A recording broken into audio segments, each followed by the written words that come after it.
ഇതാണ് അമ്മ വരുന്ന വീട്ടിൽ സംഭവിക്കുന്നത്.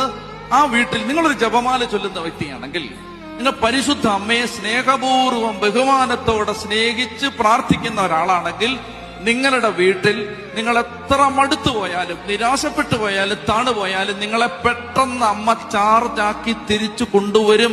നിങ്ങളുടെ വീട് പ്രാർത്ഥനയുടെയും സ്തുതിയുടെയും അനുഗ്രഹത്തിന്റെയും വിടുതലിന്റെയും വീടായിട്ട് മാറും. എന്ന് പറഞ്ഞ ഈ അമ്മ കയറി വന്ന വീട്, ആ വീടിനകത്തും വെളിച്ചം, ആ വീടിനെ കുറിച്ച് അറിഞ്ഞവർക്കെല്ലാം വെളിച്ചം, ആ വീടിനകത്ത് സന്തോഷം, ആ വീടിന് ചുറ്റും എല്ലാ സന്തോഷം.